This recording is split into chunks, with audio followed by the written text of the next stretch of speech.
Hello everyone. Let me ask two questions from you. First one, can you all remember the number of exams that you have faced so far? And secondly, can you all remember how many of them you have failed so far? So let's talk about whether a standardized test is an accurate measure of what student can accomplish. Coming back to the questions I asked, I am pretty sure you must have faced number of exams plus you must have got repeated at least one or two of them.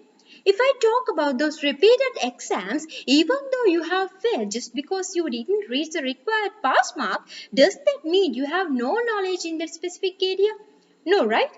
It simply says that you haven't reached the required pass mark.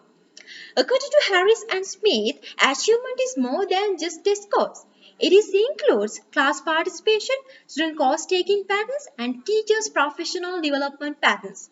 But society used to label those who haven't reached the required pass mark of a particular exam as poor knowledgeable people or lack of knowledgeable people on that particular area. On the other hand, can we consider those who have exceeded the required pass mark of a particular exam as experts or much knowledgeable people in that certain area? That's impossible, right? Yes, we should admit that those who have passed the exam has a thorough knowledge in that specific subject or area. But that is not a way to measure the student's accomplishment. As an example, if the examiner prepare two papers while covering the same content, some students will pass with paper 1, but not with the paper 2. But both papers itself cover the same content. So that is proves that even though it is a standardized test, it will not be able to measure the student's accomplishment. It is just a tool that we can use to choose the people from the competitive world for a particular event. At the same time, such standardized test marks should not be a criteria to measure one's accomplishments. It does not assess the student's capacity to apply what they have learned from their teacher to their full potential. Rather, it assess students' ability to predict fast under pressure. Of course, standardized tests cannot be fully dismissed as useless because they do have their advantages in certain contexts. For an example, it is a very good tool where one wants to assess the comprehension ability of fields such as pure mathematics.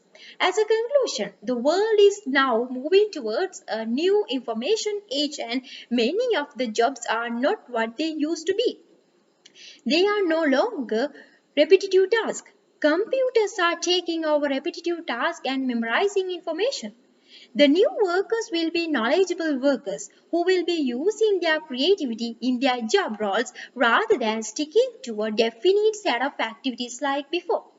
So maybe it's time to adjust how we assess students and how we prepare them for the new world using the right assessment tool for the right context. As young generation in this world, we should change the people attitudes not to frame the standardized tests when it comes to students' abilities and knowledge.